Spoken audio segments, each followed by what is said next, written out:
On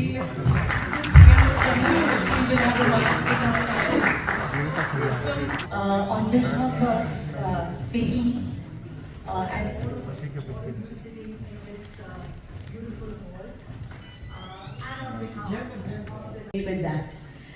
with that, sir, I once again warmly welcome you. Thank you very much for being with us, and we are looking forward to hearing from you as to how. A very good morning to all of you. It gives me immense pleasure today to welcome Janab Omar Abdullah to this special session coinciding with FICCI's National Executive Committee meeting. Sir, your presence here today is inspirational and we are deeply honored to have you with us. And we just recently witnessed something which has again given a setback. However, this I believe there is a lot of scope for us to improve our Ms. Jyoti Vij, Director General of FICCI, members of the FICCI National Executive, ladies and gentlemen, a very good morning and Assalamu alaikum to all of you. A decent winter season. We are hearing that this winter will be more extreme than past winters and that we can hope for more snow than perhaps in previous ones. If that's the case, then hopefully we will rebuild our tourism on the snow of Jammu and Kashmir. As I said, as I speak right now, I have two parallel events. One with the additional Chief Secretary Tourism in Singapore because Southeast Asia is an important market for Jammu and Kashmir for tourism, so he's handling that. And my advisor is in Jodhpur with the Union Tourism Minister for a major conference on new tourism destinations in India, 50 new destinations in which we believe Jammu and Kashmir will play an important part because we are, I'd like to believe, the preeminent and the historically sort of first destination for tourism in the country. I've often very tongue firmly in cheek remarked to friends of mine from Kerala when we've talked about tourism promotion that long before Kerala was heaven on earth, was God's own country, Jammu and Kashmir was heaven on earth. So we have first mover advantage in that respect, and we intend to continue to claim that. So that is the tourism side of the picture. But tourism is not the only part of Jammu and Kashmir's economy. Jammu and Kashmir's economy, in fact, contrary to a lot of popular misbeliefs, the tourism industry is a much smaller part of Jammu and Kashmir's economy than a lot of people understand it to be. In fact, the mainstay of our economy actually revolves around agriculture and horticulture, both in terms of its contribution to our SGDP and contribution to the workforce and employment. More than 60 to 70% of our population is either directly or indirectly related or connected to these two sectors. A large part, 20% plus of our economy, draws its income from this area. But it's also an area that is ripe with potential because more often than not, most of our produce from here goes out exactly as it comes from nature.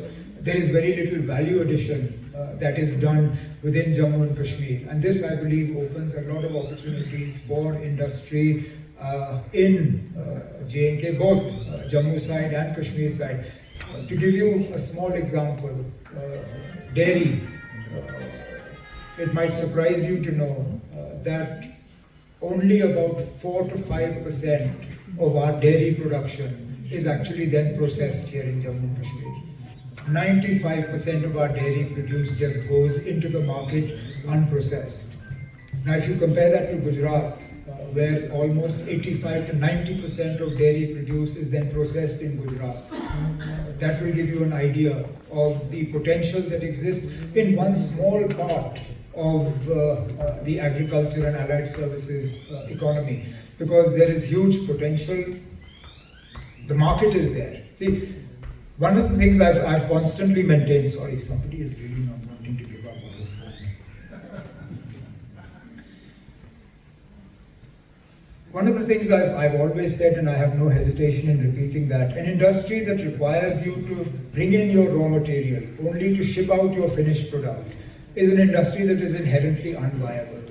It will only work if I subsidize it for you.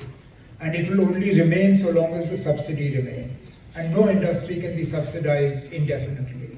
Therefore, the industry that we are looking to help develop is either MSME on the Jammu side, because it's easier to set up there, or on the Kashmir side, we're looking at areas in which we have an advantage, a competitive advantage. Agriculture, horticulture, handicrafts, electronics. We had the makings of an electronics industry in Jammu and Kashmir before militancy broke out in the late 90s. You had RPG Goenka Group here, you had Continental Devices, you had Union Carbide. The list goes on and on of industries that were starting to set up in Jammu and Kashmir, but unfortunately, because of circumstances, had to move out. We have a competitive advantage in the cement industry. There is a lot of interest, both in terms of establishing new units in the cement area or buying into existing cement industries. The railways was talked about. It is both an opportunity as well as a threat, because at the moment that railway seems to be used to bring cement in more than take products out from here. But we do hope that over time the railway will find its own balance, where products will come in, but products will go out as well. The railway opens an opportunity for us for the inland container terminal that has been talked about and is in the stages of being able to put it in front of all of you. Similarly, in terms of connectivity, the fast completing Delhi-Amritsar-Katra expressway linked with the 4-laning of the national highway between Jammu and Srinagar will open up opportunities on the logistics side of things. So Jammu and Kashmir is looking to position itself. We understand we're at one corner of the country. We are a small market. We are not a very large consumer state. We have a reasonable resource base, but nothing that will allow us to promote ourselves for heavy industry.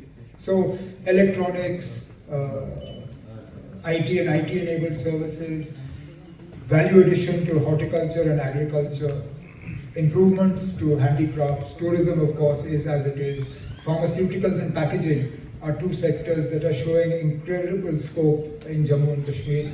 A number of transitions as my own career has transitioned and as FICCI has progressed. This is now my 26th year of association with FICCI in some form or the other, which started almost exactly 26 years ago, around this time. It was 1999. I had just come in to the Commerce Ministry, Vajpayee Sahab's government, and amongst the first functions that I had was one organized by FICCI. And over the years, this relationship has progressed, it has evolved, it has seen me interact with you both in opposition as well as Chief Minister of Jammu and Kashmir, and today is another milestone in that direction. I understand that an event of this nature is taking place in Jammu and Kashmir after a gap of 15 years.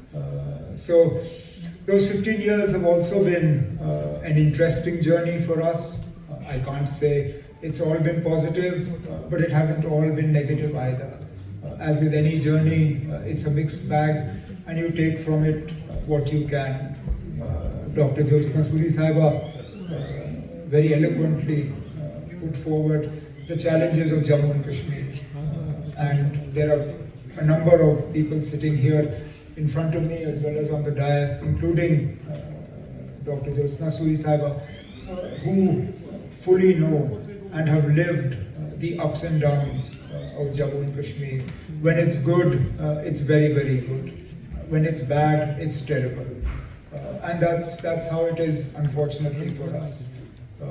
I won't say we're at the lowest right now, but we came pretty close to that earlier this year. The direction, I'd like to believe, is a positive one now. but it will take a lot of time and a lot of effort for us to be able to bring this vehicle back on the path that it was on. Pahalgam was a setback, not just to the tourism industry, not just to the perception of Jammu and Kashmir, but for all of us, in terms of how we perceived our own home. We perceived our own home to be welcoming, we perceived our own home to be safe, and unfortunately we received a rude awakening which has impacted the entire economy of Jammu and Kashmir. It would not be possible for me to stand up here and tell you that while tourism took a hit, everything else has remained unscathed. The fact is that Jammu and Kashmir's economy, cutting across all sectors, there is a clear slowdown in our economy post the middle of April this year, and that will have a bearing on the government's ability to be able to spend as the year draws to a close.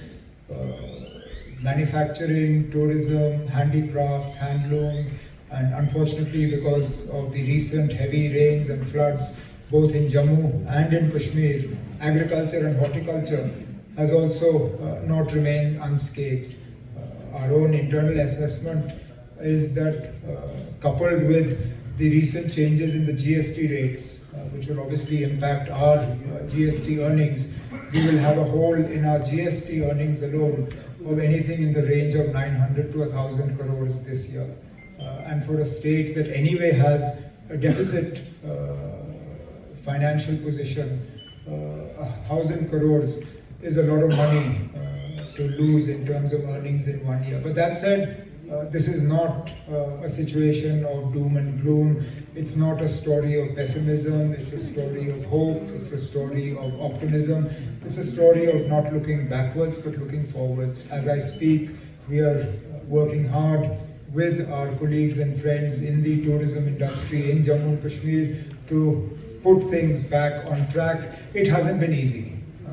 It hasn't been a journey without challenges. We had hoped that the revival would be a little quicker than it has turned out to be. The fact is that while summer was an entirely lost season, in fact even autumn hasn't been as promising as we had hoped it would be. We had hoped to see a reasonably strong tourism growth, particularly from the east of India, centered around the puja holidays, and the fact that we draw a lot of our tourism from West Bengal and large groups from there, which unfortunately this year we didn't see in the numbers that we had hoped to.